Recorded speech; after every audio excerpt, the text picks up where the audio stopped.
Voilà, il est là, comme je vous avais annoncé au début de cette émission. Jean Goubal Kalala, Azalakio Lala. Enfin, il est là. Voilà, j'ai essayé de rimer pour lui faire plaisir. Bonne année. Hein? Bonne année, Nati. Bonne année. Donc, le quoi là, yo kansano mamie il est là. C'est que mamie, bonne année yopi. Mais ça va, ça va. La voix est légèrement enrouée. Voix légèrement coup de thé enrouée, ma casse. Et ça va, réchauffement climatique. Bisobe va te mettre un abilo gapio. Au côté de l'ogapio, il y a un peu de moi. Et créer des arts, donc il faut te mettre ça dans le réchauffement climatique.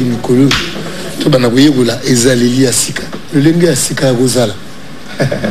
Ezaleli asika, le lengue asika rozala. Je voulais me documenter par rapport à eux, bien que Nazana Oyanga ou Nazarana Bandakala, mais je voulais actualiser mon connaissance des concernant. Ok. Naki na beti na bino natala biloko récent au ya Jean Goubal. Naki natali je me suis dit ça c'est ça. Ngai tant que chroniqueur il y a musique, il y a qui moi jalousie na vie mais je ne retrouve pas les Jean Goubal que j'ai connus il y a cela 15-20 ans. C'est-à-dire les Jean Goubal que les gens invitent aujourd'hui, c'est beaucoup plus un politicien qu'un musicien. Il y a eu déjà une mutation, une mutation. On a soit beauté, on a bien la bébé. Si on comme au, le mot pas comme bien adolescent. Mais adolescent, soit les agis n'a qui bébé n'a eu. Mais à comment qu'il n'a adolescente. Mais ceux qui comprennent bien ce qu'il y a au débat chrétien aux yeux à peine ou c'est une révolution. Qu'est-ce qui a fait de sorte que tout le monde a eu évité au pénal de transmutation donc honnêtement je vous dis donc nazo reconnaître soutenir nazo mais n'a abordé je vous dis quand j'ai commencé à préparer l'émission je me suis dit mais na okemina na angle ni musical na kende na côté nini na okumu na okumu gluant okumu na éviter donc osciller à ça oui yo yebi Jean Goubal ya ministère oui na yebi au pénal chaque jour na compagne c'était une guitare. Mais avant ouana Jean Goubal a un menuisier. Ah bon? Menuisier, sculpteur, comédien en théâtre. C'est-à-dire qu'il y a un basso dans la state. Ba collègue Denzel Washington, Morgan Freeman. Mais awa le quoi le kasavu boye mon bouton est au bandeli. Moubutsaye Kabila to bandeli. Kabila to bandeli. Fachaye to bandeli. Elle est au péta moto ko rukutu et rupeka. Au péta ruku et raté. Mais tout que dans la musique là où moi je me sens à l'aise. Où en est-on avec toi after norme, after bombe anatomique, after norme tout ce qui nous l'a dit. Nana PCB album Mango Kombote, mais on a posé un album Mogo sur les valeurs. Il y a sur les valeurs humaines, l'humanité. Ça taraude déjà d'attaquer. Et ça, ça n'a pas si. Bien que ça, on n'a pas si banaka. C'est que Taliban, c'est bien. C'est quoi comme soit? C'est quoi peine comme soit? C'est-à-dire que niveau, Confusi. Confucius. Azobenga, déclin des valeurs, corruption du politique, nini, crépuscule moral. Toujours vivre en secours. C'est-à-dire. Il y a le bord de Nathan. Il y a le 551 avant Jésus-Christ. Quelle enfance. C'est quoi? Déclin des valeurs. La corruption du politique, c'est-à-dire que la question de la place de Jean Goubal et du politique à Péyango. Péyango, à l'Ofoutango, et il est fier. À fier, il est honorable. Et puis on dirait que je peux à côté de Jean Goubal à l'essayer. Non. Mais je me bats bande, on a bien le journaliste. Non, pour bailler bioté. On a battu. Tu bailler bien pensé, na comprendre que parmi les journalistes, bata dongi batro. C'est pour cela que la presse, la presse est fait circuler qui dongi. Non. C'est-à-dire, non mais il faut ça dongi. Mais à quoi yo kana karaté sans pour autant quoi. Mais ce que ça montre presse, go véhiculer information bon côté. Pour véhiculer information, au mouton ayeb sanga alukana discuter na c'est tika te ayebi yokati na c'est pas tika no kaka po batu wana ba pour biso te tika bango baza bongo les cristianos affaire mususu eleki munene mais vos tika nka mais le connaissant aussi je ne peux pas qu'il peut inventer un truc du genre pour nayo à ton sujet dans le connaissant il peut kako que nous sommes ma place nga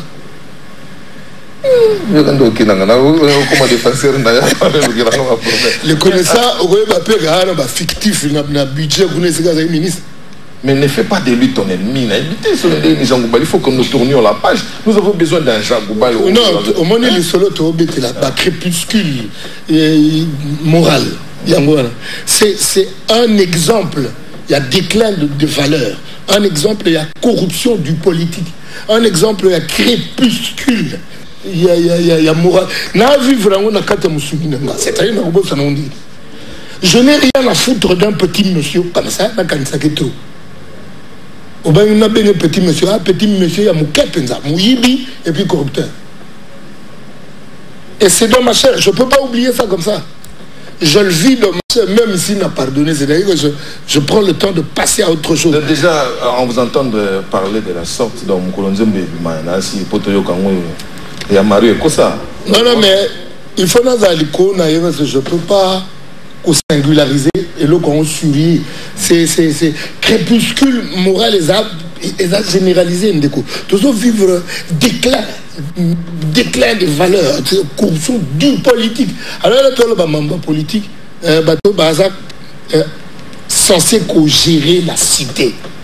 Dans ce qui cité, gérer la corruption bongo. Alors, biso baoyo. Même le préfet de discipline, il y a beaucoup de photos tellement sifflé.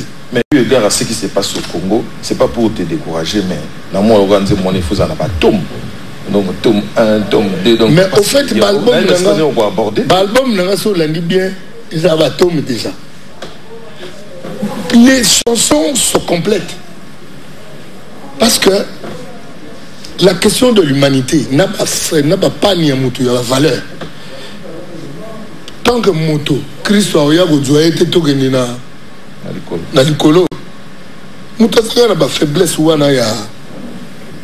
ses attraits vers la concupiscence. Attrait n'a pas pesanteur, il y a concupiscence, attrait au mal, attrait n'a pas posé à chair. Tant que Christ a contre le poids et pesanteur, il y a des autres intemporels. La chanson est intemporelle pour les un débat sur l'humanité. Mais on dit yemba déjà en petit. Mais il y a un bim saba banzi mu pa mbate ngulu te. O ga te batu nanga. Jojo li fanto nanga moko ta tu nanga me yoba 10 ans. Au boulane tu vivre combien d'années? Tu ne vas pas me dire que ton fils te disait à ces termes au boulot. Non. C'est exemple, je n'ai pas sur le terme. On va venir au boulot. Il y a un papa ancien moi au collège. Voilà. Avec Bikebana au Baba Koko Oscar séminariste. Voilà. Là, un discours, on a bêta. Réponse à une appel, c'est le fantôme. Et il y a imaginez que Confucius, 551 avant Jésus-Christ. Mais les solos n'est pas malelo. Et un bateau balékade. Tellement force à les solos. Et les Gimakas doit attendre les solos tigal. Voilà. C'est ça, donc cherchons toujours à faire les biens. Et comme disait quelqu'un, Magambe Belé, tu roules ça, les lois, ils ont bénéficié dans le lot. Ah ben voilà. Tous de la Batoum Soupe Baroya, ils vont commencer à pérenniser notre nom, eu égard à ce que nous avons encore accompli. Il y a bien. Oui, mais Moutourouka Mandela, Antayo Mogolo, il n'est plus là, mais il serait très difficile plutôt effacer comme on a eu Randengwana. Il y aura la Moutoukoumoni, Surinala, Mandela.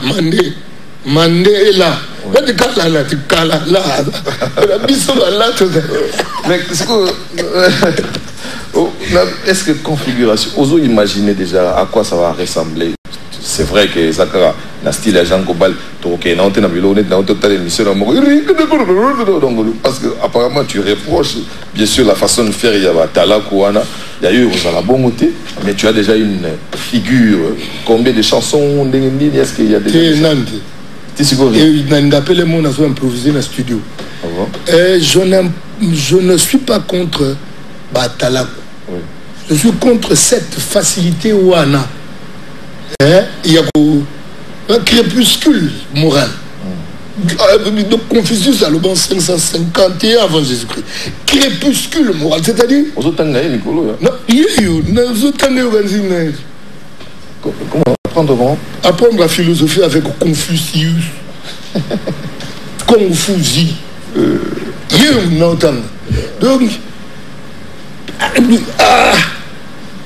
Eliko Bateke Sokoza. Animateur na groupe on dirait pas que nous ça la classe côté mon na va recevoir donc faut aller impoli il y a des bateaux as animateur ma commune est correct c'est ça qu'on veut to lingi aux ali animateurs na groupe mais aux a collé ça bon moto na yo humanité na yo bongo kate bongo zeteni humanité za mobimba bomoto za mobimba mosuni molimo na esprit ega na lingala toko kaku kesalisa âme na esprit bien te mais ngala benga âme molimo esprit elimo nga dona na kabola mobungu ngai et puis surtout yoka ndeni na basango je suis pas contre des gens mais je suis contre cette facilité de vivre le quoi nyama motasenge na moi befort na lobia on a norme yawe atia mayele kati ya moto mpo ete moke asosola molongo kososola molongo ezali ko comprendre l'environnement parce que l'entité moto azana buyi boye le lenge la ye kozala na moninga le lenge la ye kozala na mokili zinga na ye alors ce que yo moto fongoli mayele te oko vivre le quoi nyama bongo intelligence ndamba tia na kati na yo ezapo na stage to boni siko intelligence aba yozo c'est la té plus grande partie à réalisation en moto eza œuvre ya mayele alors congolais a aussi la mayele té to ko c'est la nini yango to ko kamoka Rwanda na landi ba Rwanda mo ba yemba debu Congolais mais siko na ironie nango debu Congolais tu ko bango mo déjà Congolais pas ko lo bâti bon ba ka c'est que Congolais tout en disant Congolais mais ba mi c'est que sou bango je comprends mais tout voilà est révolté nga pour amboka mo adongi bongo c'est que Congolais té non c'est pour un temps et ça va finir bientôt inchallah encore il y avait aussi une autre dimension une partie où ils en ont quatre donc qui Freeman qui Denzel Washington aux réclamer donc on a rôle au jouer il y avait aussi une autre partie il y a eu Jean Gobal c'était la partie one man show et c'est plus ici bateau mingi même tout le monde se voyait donc on tenir lui en haleine mais Congolais mais na moni pour bungisango na bungisité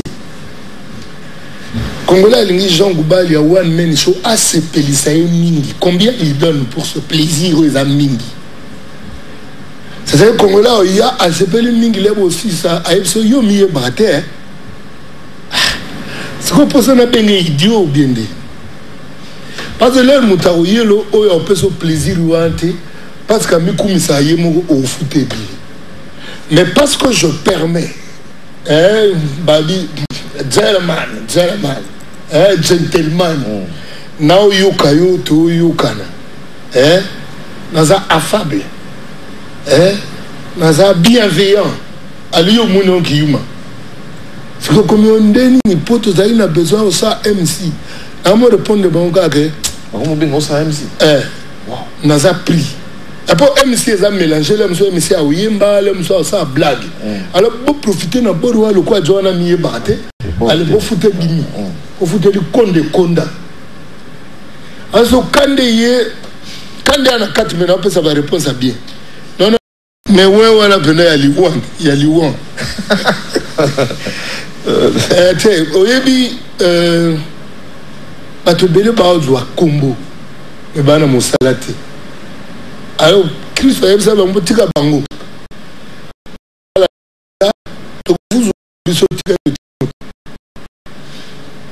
tofuzula kaka biso oyo tika totiango sanga eleki. Et surtout na Congo, le Congolais ne sait pas que nous sommes en fatalité. Il y a un miracle. Personne ne peut pas combattre mon kilite. On a un miracle na Goua, na combat Christ. Mais lui-même, il l'avait dit, ils viendront à mon nom et puis voilà. Là, on est au bois. C'est labyrinthe, on dirait Congo. En fait, je suis sur le front de l'humanité, simplement. Parce que dans le Congo, tout ça, il y a débat, il y a Dongi, débat Dongi.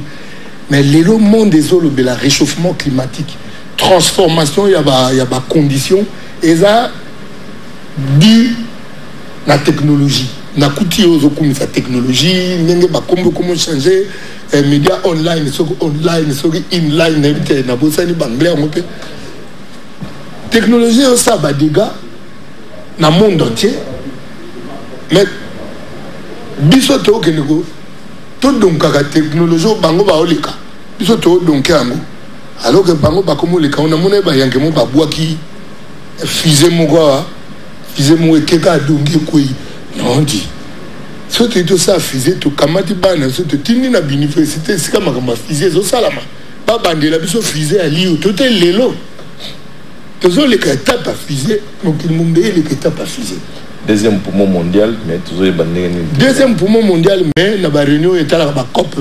24 COP 23 ba tokenda té ça me sous au Brazza mutegi pour nini cerveau dongi. En fait, le front qui mais me concerne... les gens imagé à Dongi, même au Congo, vous avez un mot Donguin. C'est-à-dire, moi je suis un communicologue, quand on va Dongi, il y a 20 ans, le lot, il va être Dongi. C'est votre timide. Oui, il y a mon coussé. C'est-à-dire, Maïel est à posé au salaté. C'est-à-dire, Bissop à Congolais doit vivre une dit. Moi, non, maman tient dans mon Congo. Maman au Ponanzela. Mais maman, on tient biso dans mon Congo, c'est l'Occident. Toujours vivre Occident, mais ma biso n'est pas lingi. Or, tous en a beau biso, beau abiso. Tous en a vivre un peu na qui biso, na biso. C'est-à-dire, je sais pas. Là, on a le côté philosophie, va bien un mot ipséité. C'est-à-dire, ce qui fait que mon toit à la yé. Ah non, la terre ipso. Ipso facto, ipsi. Ce qui fait que mon toit a identique qui a yémoko. Avant, on a deux exemplaires. Attends, ma passe, il y a des lignes, mais ipséité, boyé. Il y a un peu de bon. Nalinga basango pour balobana bango. Bisonne to bago lingala. Pourquoi directement lingala les pauvreté de. Et la pauvreté. Bisonne to pauvreté. Dongi, il y a mon cerveau dongi. C'est la totale. Mais qu'est-ce qu'on a la lecture des gens globales par rapport à ces. Vous savez combien de mois dans le Parlement où il y a dongi. Ça à peu près 7 mois. Vous savez 7 mois. Oui. Où tu siégeais. Oui. Oh, c'était quand même suffisant. Et puis, aux UP. On a vu moi. Likonda. Oh, bien sûr. Oui. Likonda, effectivement, ça a 13 000 libanda. La 4 000. Likonda venait Konda. Et il met tellement bien que. Likonda, na libanda, quelle est la lecture que tu as pu faire dans le amphithéâtre, pas bien dans l'amphithéâtre. Tout n'est pas toujours n'est pas. Bah député, il y a peuple bamouké. Ah bon? Mais ils sortent de là, non? Bah député, il y a palais du peuple. Dès que bah comment il a palais du peuple, il y a très peu de députés du peuple. Il y a beaucoup de députés du palais du peuple. C'est-à-dire. J'aimerais d'ailleurs aussi qu'on a palais au Baksa du peuple. Du palais. Naleli. Voilà. Alors, au but du palais, il faut déterminer de ce palais-là. Voilà.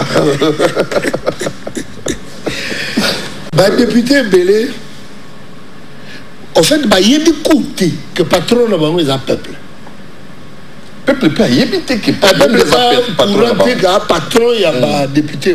Voilà. Il faut la priorité.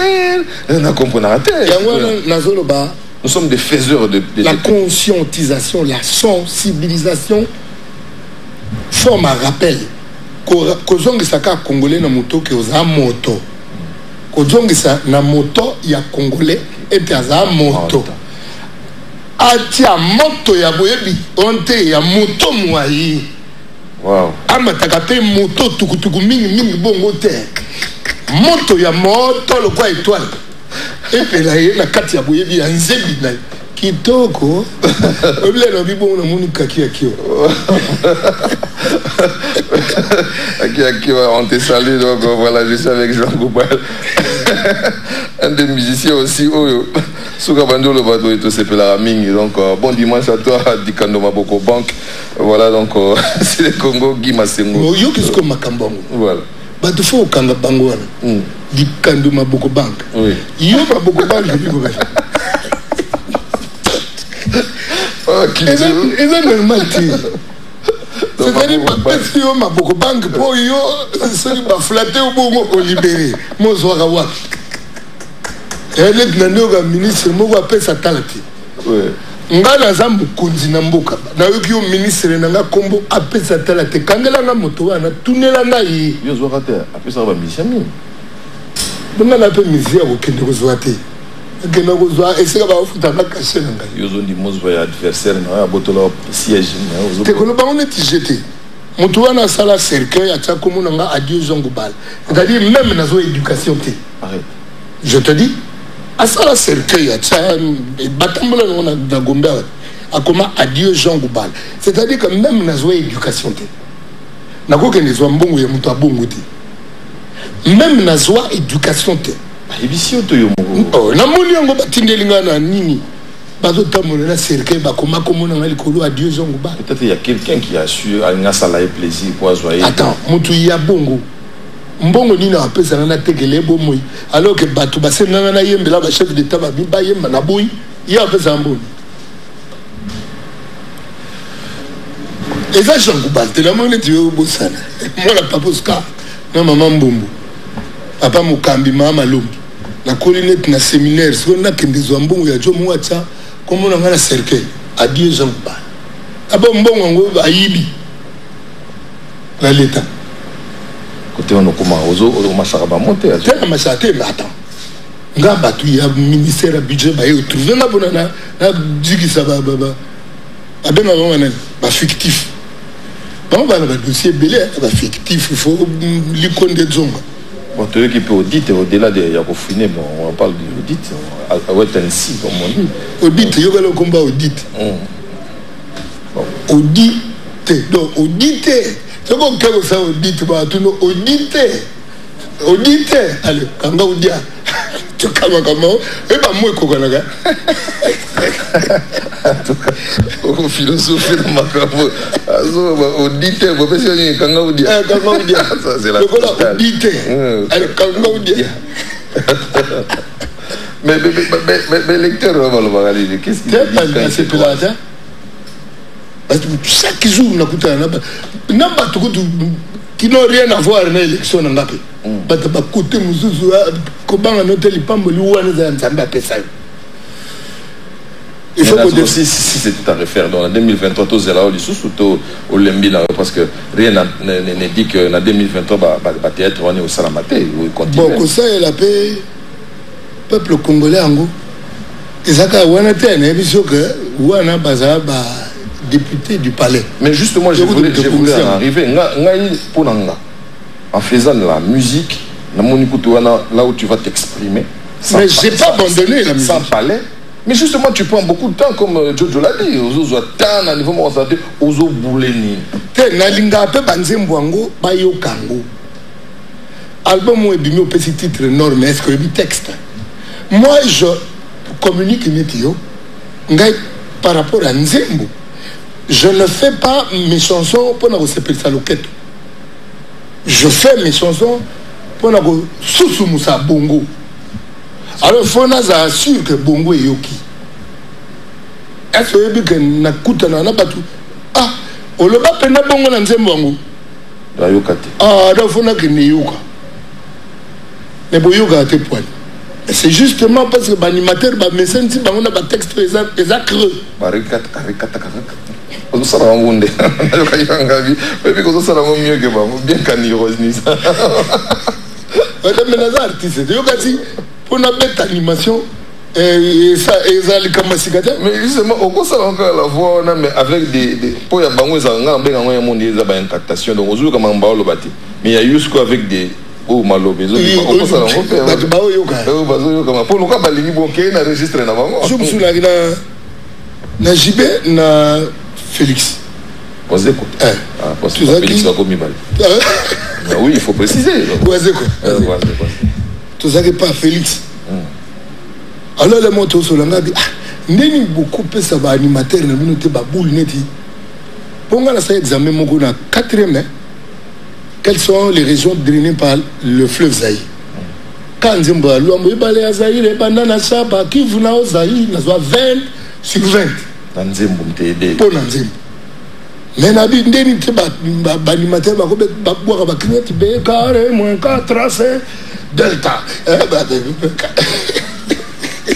Et quoi ça va seconde degré on a. Oh ben c'est un truc de ouf quoi. Des carrés. Donc je espérais c'est quoi. Des carrés mon 4C. Tout ça là ensemble. Azur article 23. Il y a des gens dans le secteur voilà mais tout ko sensibiliser. Tout sensibiliser. Oui. Tu mets ta plat bongo. C'est-à-dire que bon, rappelez-moi ma kamachiki. Bon, animation. Animation, rappelez-moi, ma classe. Maté. Donc, on fait le pénal pour examen, Yego. Animateur, des carrés, moins 4. Ah, il y a moi là, des carrés, moins 4. Mais j'ai un ami aussi qui lui comprenait des choses comme ça. Donc, à Kamatia, on a cassette. Tant on a tout comme un tolki qui n'a pas. Vous savez, on habite dans un cours, on a cassette, peut-être c'est une forme aussi. Mais le mot technique, il y a bien.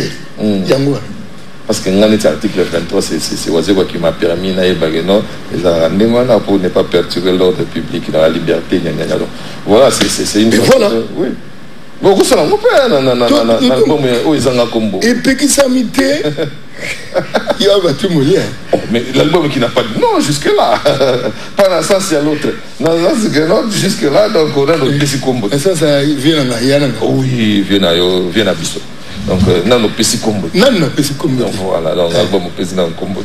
Et il y a kaka.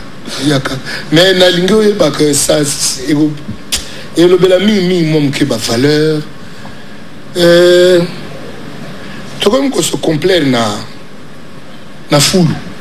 Mais cosmétique le mariage cosmétique. L'apparent. Voilà. Tu lingi trop l'apparent. Tu lingi m'as-tu vu? Make-up donc mon monte. Oh non, abinga qui na vidéo mais moyen yambera qui te pona à checker pour traiter. Yoka. Non, c'est grave. Mais il y a quand même des alis. Il y a un cambo il y a environnement. Tu comment vivre dans la foule, tu es à l'aise. Mais foule couteau il y a solo. Il y a mis et des raisins mais foule et boumanga pensa. Et là foule à ma toy. Foule à ma kilili. Vous avez vu ça commis dans le marché de la liberté. Nalingi jour mususu ba médecin pena ba sala statistique hein il y a ba forme bateau ba bela mutu à cause de makamboa un brouhaha infernal c'est-à-dire ah on peut nous dire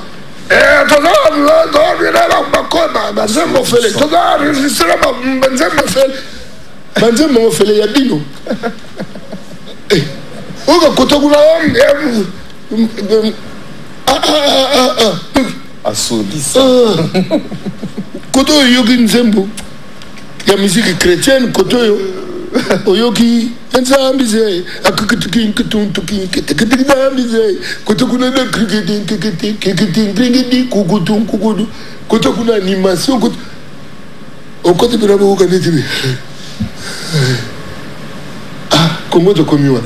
C'est-à-dire nous vivons la poubelle avec les 5 sens news. C'est-à-dire poubelle il y a miso, poubelle il y a solo, poubelle il y a matoi, poubelle il y a goût.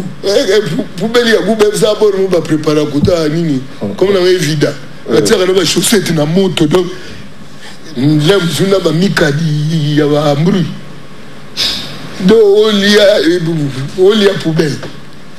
Sans ce monsieur ni natikana mo touché c'est mon côté na carbo ngurtane ba mitoki de tous les 5 sens il y a congolais ils ont entamé la poubelle mais si vous les baalo bakini bopeto ndingala mituna baobana na bopeto wapi ouais monsieur entre ta vrai bopeto faut que laver na katuna et c'est la valeur. Mais justement, on a besoin d'une chanson en ce sens, parce que le gouverneur a lancé. On peut rien faire, il faut qu'attendre. Yo, bah bien inquiété parmi les toi. Nati. Bon, moi, ce que j'ai à cop monter mais le bâti. Ah, you Zalva, Jean Goubal, vous êtes trop exigeant. N'avons exigé rien, n'avons exigé rien. Bah bengi nati. Ah, bah bien inquiété. So bah bengi, et vous avez la challenge, il y a coupé sa plaisir dans mon bengi.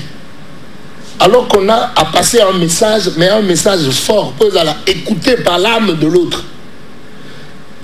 Compétition à Babenga, est-ce que Cop Nangé est Simba? Mais là, nous avons touché mon voisin. Mieux vaut na salango sans exigence, il y a l'Ikonda. Alors fais-le alors pour aider les pays. Mais voilà, je suis en train de le faire. Et il y a une question qui m'a traversé la tête, il faut le reconnaître que je ne l'avais pas calculé. Il y a eu 31 députés qui ont milité dans le il paraîtrait, on leur a donné les go, pas y siéger, mais il y a un émolument comme il y a un traitement des faveurs. 31 au bisou. Il vous en a 31. 31 siéger dans le Parlement. Bisou. On a pour le don. Leader à CST. Ah, il y a aussi un peu à l'année. Tu as tout au côté de Mikana, une union interparlementaire. Pas répondre à l'unité? À répondre, oui. Pas le vin. Makambo est dans ma politique. Ou alors répondre en tant qu'engagé, ou alors faut n'a porte-parole, Moutalo. Pour y avoir que moi, les condes à Olingo, le Bamonte. Sauf les condes de Bimi, donc. Là-bas, les condes de Tel. Voilà, merci beaucoup Jean Goubal. Oui. Et ça, là, 31, oh, bah, il y a un tiers maquillé pour la chat désordre. 31, on a bassié, ça n'a noté. Batikala go siégeté, batikala validé mandat dans le Parlement. Tu vois la différence. Diso, bah, valida, bah, mandat dans le Parlement, tu vendis dans le Parlement. Vous étiez à combien? 31, justement. Oh. C'est-à-dire que, bah, bien là, qui 62 mots, bah, cop. Mais le cop est ningisi, bah, c'est 31 mots. Mais le cas, bah, c'est à côté de 62. Puis, il faut y avoir 62, on est au FCC. Arrête. Ouais. Les 62 qui sont venus remplacer bah, députés, nous sommes à FCC. Ils ont remplacé Babiso Balamouka et puis bah, remplacé quelques bandes de Konabango et FCC. Pour scandaliser, tout ils n'ont pas remplacé Cash. Parce que entre Bango, Bako remplace Anité. Cash a Luki pour remplacer Batouki. Mais on va remplacer ça à FCC. Donc, COP. La COP, on faut tout un cap, non? Voilà, merci donc, beaucoup. Donc, 31, il faut battre au courant quand même, na 31, tu le belaka. Et ça, 31, au bas, si et ça, na Parlement. C'est-à-dire que tu signes un papier à Parlement, tu peux si, par point de vue, na biso, tu vends ça bureau. Biso, tu te votes à bureau, voilà. Et voilà. Donc, vous avez été validé. Vous avez siégé. Nous sommes validés, tu sièges, tu signes un peu moins le tchocho. Ouf. C'est de l'inciva la vie, voulais-je dire. Yango la kasi makamna zolo ba oui natanga Confucius. N'avons-nous pas le sentiment à notre tour d'un déclin des valeurs, d'une corruption de politique et d'un crépuscule moral? 551 avant Jésus-Christ. Il y a 6e siècle. C'est-à-dire que il y en a des batailles pomba au Congo Tigalaga. Mais il faut y bien. Mais charisme. Pour biso charisme selon mon nom c'est charisme à parti. Fier. Le lendo. Je dégager charisme mon gars. Et puis c'est quoi au monde bateau ba yokaka. Ba comme si peu charisme selon compréhension, une compréhension erronée. Alors si on a des mettre à penser, on va me mabisoka na katia ba penser Fujibou. Il y a un peuple comme Fujibou, il y a je suis fatigué de cautionner ça. C'est-à-dire le silence. Le silence des gens qui comprennent certaines choses et qui ne les décrivent pas. Et ça plus coupable que Mbeba ya bateau de tête et ça bien été. Vous comprenez? Neti ndekonanga moka muluba ba kitim na njili kuna abi. Première fois comme na king. Tant que avion tu na aéroport ya Ndili.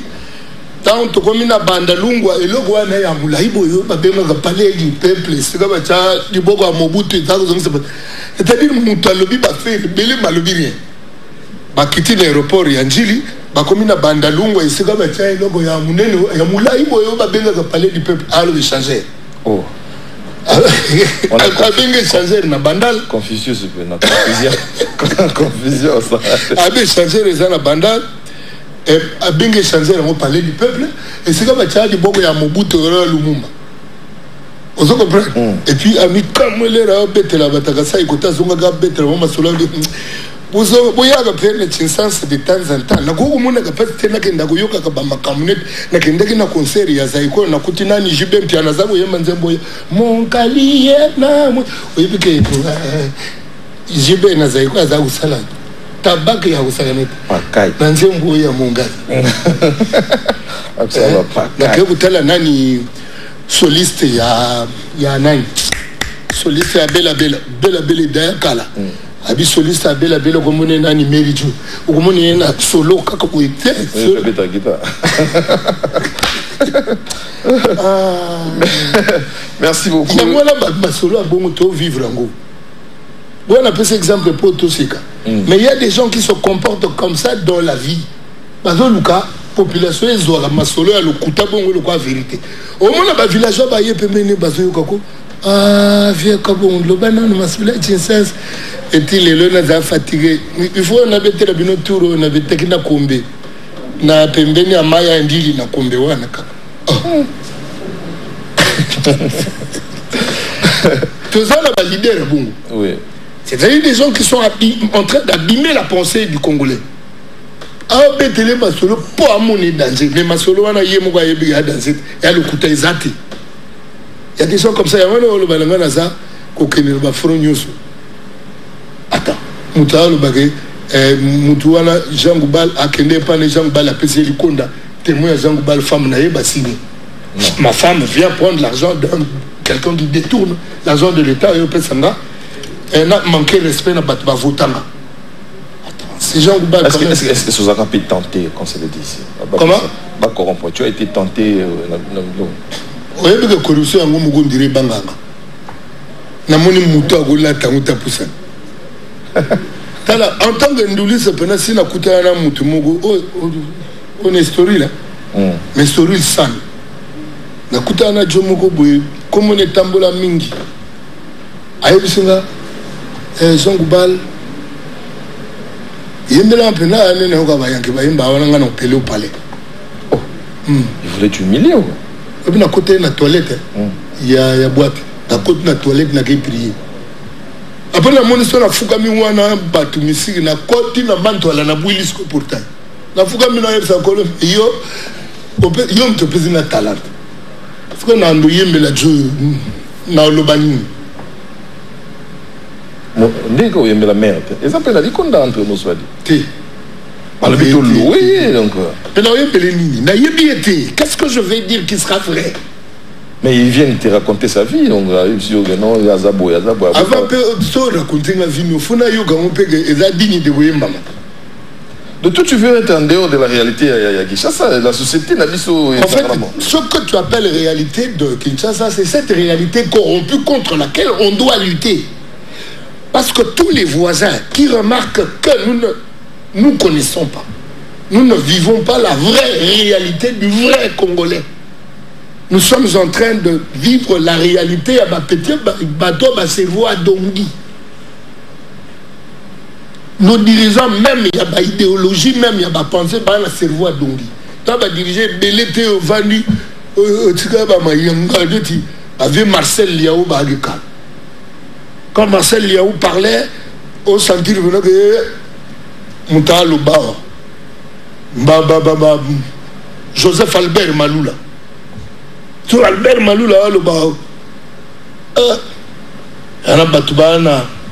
na contenu, na forme. C'est-à-dire, en élégance, dans le contenu, il y a discours, et dans la forme, il y a discours. C'est quoi, c'est quoi comme Pourquoi un politicien m'a paraphrasé donc attends il est frété à Zulu bani makamu. Et bien de moyen la continuité. Ah la émission mato. Et puis ce qu'on contredire au comme contre Bango. C'est oh il y a le deux parole d'évangile. S'opposer dans les Camerounais, c'est comme si beaucoup d'ennemis. C'est ça la vision du Congolais. J'ai quand même un communiqué nécrologique. La compagnie théâtrale Africar Création et son président Roch Bodo informent aux fans et amis de la culture le décès d'un de leurs comédiens, Christophe Batakafoua, voilà, alias Papa Bazop, décédé, je crois, le lundi 13 janvier 2020 aux cliniques universitaires des suites d'une courte maladie. La levée du corps est prévue ce vendredi 24 janvier 2020 et sera exposée à l'espace Le Casbah sur Bypass, arrêt Mayadi à Lemba Échangeur. L'inhumation interviendra le samedi 25 janvier 2020 au cimetière, si vous voulez, nécropole, à la nécropole entre terre et ciel. Voilà. Mais le visage n'est pas... Il y avait un visage qui m'a été donné pour que je puisse... Voilà, il est là.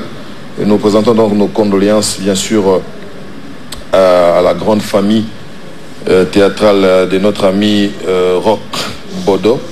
Et après cela, il y a bien sûr le professeur Botembe, qui lui aussi est parti. Est-ce qu'il y a moyen d'enlever la photo? Voilà. Il y a le programme est là, le programme des obsèques du professeur Roger Botembe Mimbai Lita. Depuis les premières heures de ce dimanche 12 janvier 2020, le corps de l'artiste peintre, le professeur Roger Botembe, est arrivé à Kinshasa en provenance de l'Afrique du Sud, où il est décédé. Le matin du 31 décembre 2019. Le programme de ces obsèques se présente comme suit. Mardi 21 janvier 2020 à 12h, levée du corps de la morgue de l'hôpital du Cinquantenaire, cortège mortuaire vers l'Académie des Beaux-Arts de Kinshasa, séance d'hommage académique à l'Académie des Beaux-Arts, cortège mortuaire vers la salle Miséricorde sur avenue Chaoumba, référence, je suis en train de tuer mes yeux, je vous dis, sur l'avenue Chaoumba, référence Izipa, exposition du corps à la salle Miséricorde, et le mercredi 22 janvier 2020, l'enterrement au cimetière familial à Kimpoko, Ansele. Un livre d'hommage et des condoléances est ouvert tous les jours ouvrables au jardin de l'Académie des Beaux-Arts de Kinshasa. Voilà, je me permets, moi, de présenter mes condoléances à la famille Botembe, à Doudou Botembe qui est mon ami, qui est son neveu aussi. Voilà, c'est de l'ancien à la vie, c'est Dieu qui donne et c'est lui aussi qui reprend. Nous allons terminer cette émission avec Jean Goubal Kalala. Il y a aussi un artiste qui est parti, donc artiste et mécène aussi. Il s'agit bien sûr de Ben Yamabou, qui a été le patron de Shark Star. Ça fait 40 jours à Koufa. Bon, on peut dire Okunda Ezate, je ne sais pas si c'est pas une honte, il faut que l'on composait la honte pour les lots. Je sais pas, il y a un semblant d'organisation au niveau de la Sokoda. Et on a comme l'impression que vous ne vous aimez pas vraiment. On pourrait essayer de faire quelque chose. Quel est le mot juste que Jean Goubal peut trouver pour tout ça? Non, présenter nos condoléances à la famille, battre tout ça, les landana. Alemba. Ngana idiba yena kisale. Roy Otembeaki de temps en temps na académie wana le muguna ba mabeleni kutaba malukuvuna le moto de pema. Ben isika na bendiaye. Voilà. Isika na ngesika tanuza na ba Gaspard Love na ba JPKis. Donc atunyo sowana non seulement famille, il y a artistes entre-temps famille sous il y a donc Nkolo Aïe Makambazo Sala. Combo, il y a ce qui se passe. C'est ça justement, on a relevé l'inhumanité. Il y a Congolais. Le Congolais est devenu comme ça, inhumain. Alors, inhumanité, en gros, c'est mon expression, en gros, que nous avons compris bien. Exacte que ba musicien bolingani te ba moto ya Congo avec son moto exacte bonia meliki inhumanité inhumain ya mona bitumba ya ba valeur nous devons tozo ba pomba depuis le temps ba Confucius mboka za peine posa ba te belé te za posa ba te belé te ba lumière zabate belé te le musu biso to vani nietro faute na biso ba otuna meyo na l'époque wana zagi wana comment fata kinye anomi kipeka na oyemba yango zo tuna ngake o attaquer ba front ebele na zo komi kipeka na oyemba mais ba inhumain ngo ba na posa ko yoka banzembu ya humanité bongo te alors faut ko attaquer na ba front ebele côté ni ba yoka côté ni ba yoka. Mais à nous aussi, la théorie, c'est quand même album on a mais j'ai comboté. Olingiango, hein. Celui là, on c'est comboté. Celui qui peut être du lycée. Oui. J'aime mon refrain dans mon ingénieur. Parti. Album on a non quelque chose de semblable. On a non nommé. Mais bandiko. Faut tout ça une mission boy. Tout ça un objectif il y a solo. On peut faire une émission il y a chronique musicale, avoir un objectif et ça ça congolais humanité. Parce que tout ça la mission là n'a besoin ça éparpillé. Il y a moi là ma génération ils ont les cas. Mboka ça le ko bandé la kaka. Il faut leur moko to banasa moto na moto asa musala mais pour compléter vision moko boya mboka to na posa to kenda boye de toutes les façons mboka le quoi Congo et ça a vocation il y a guide Afrique à la forme d'un revolver France Fanon dont la gâchette est placée au Zaïre au Congo. C'est-à-dire il faut gâchette il faut démarrer les armes mais gâchette est démarrer dans le quête et démarrer dans Mayele, dans Bongo. Cerveau. Il faut qu'à des moments on arrive à dire dans bateau tais-toi, tu as besoin de bateau il faut qu'à un moment biloko ane comment. Surtout dans le milieu na biso andoulé, au moins la peine andoulé so. On a succès na. Mais ce qui mo bano solo andoulé au compagnie au moins on dirait yé cop na ba tomate. C'est-à-dire yé andoulé ba na cop à ta dignité, mana succès andoulé. C'est-à-dire qu'il vendait la tomate et aux succès dans Moussa dans Ngaï. Il faut que l'on apprenne à dire aux gens tais-toi, c'est là fan de nos barques comme so kuda. Mais awa yokana. Je te dis vrai. Tu calmes aux moi démissionnaire trop. Faut moi dictature et intelligence il faut. Ah oui. Ça, c'est ça. Merci beaucoup pour le terme. Yo lelo dégatro. De la vie député du palais du peuple, c'est un peuple. Peuple à côté sauter le palais tout court. Palais tout court. Bisous de député du peuple. Merci Nati. Voilà, merci Jean Gobal. Je termine. Ça va m'appeler Bilé. Va planter. C'est un vrai quinoa.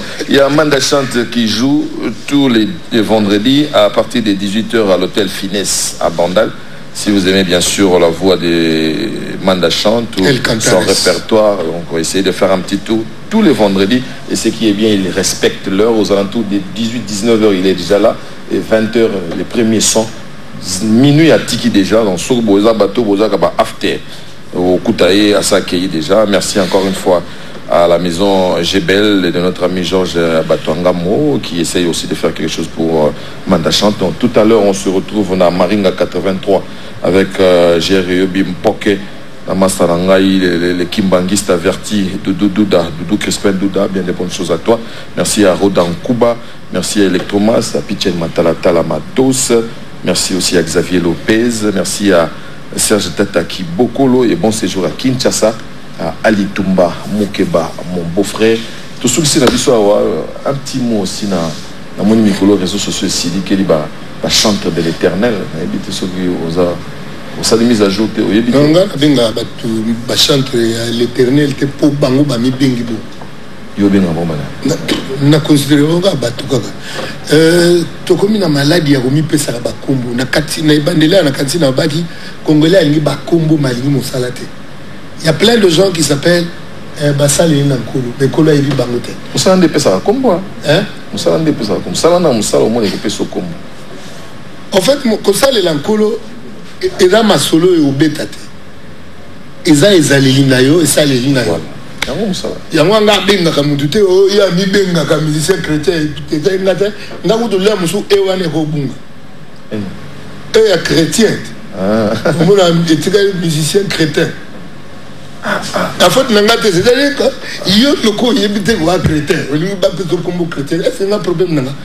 On termine par ici parce qu'on ne veut pas choquer les gens. Merci beaucoup, Jean-Boubaï Kalala.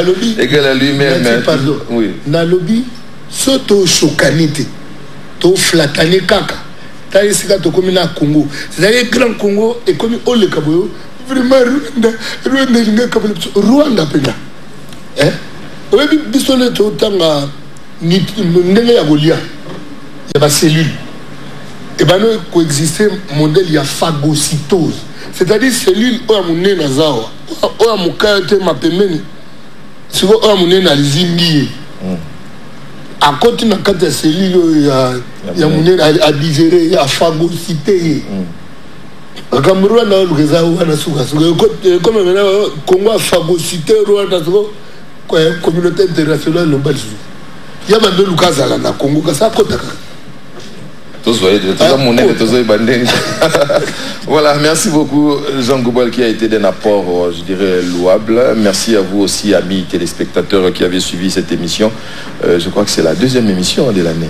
Voilà, donc nous avons été pour le premier numéro avec...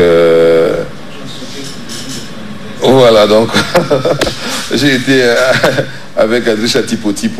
Et j'ai sauté parce que le dimanche dernier, c'était mon anniversaire. Je le roule pour ça. Bon anniversaire. Merci, mieux vaut tard que jamais, dit-on. Et puis pour le deuxième numéro, on a été avec Jean Goubal et Kalala, qui nous avait habitués à une certaine époque. On a chez les Indo-Pakistanais. À chaque fois qu'il venait, Azari toujours ma compagne qui était sa guitare. Oh, tout c'est un gâteau gratté. Nzambe pe sokupe nzambe sokupe bat esprit maléfique comme ibaye moi et bête de guitare mon ngompe ango comme enroué. Nous sommes en train de prier pour vous, que le bon Dieu vous garde, que vous remette aussi tout ce dont... Mais vous appelez Nzambe pour l'air m'a beaucoup ça là. Nando la mukale musu 6 heures na 4 guitare na 22 heures. Wow. Et quand elle est na comme ali beaucoup à bas philosophie. Ah bas management. Bon si on peut. Aux aussi ça on peut se caler il y a banda mon dame. C'est comme une. Tangizela banana. Kotanga botata. Kotanga botata bana, botata baniza. Merci beaucoup. Jean Goubal, ça a été un vrai régal, honnêtement. Merci. Et puis, pour l'ensemble de tout ce que tu es en train de faire pour le Congo. Encore, il ne faut pas Zouri à Nayo. Donc, amis téléspectateurs, nous mettons un point final à cette émission. Le prochain rendez-vous, Inch'Allah, ce serait pour le dimanche prochain, avec le même engouement, le même plaisir. Bien de bonnes choses à my Mary, à my Wendy, à my Paris, that is my family. On se retrouve dans le dimanche prochain pour un autre numéro de Section Musique. Bye.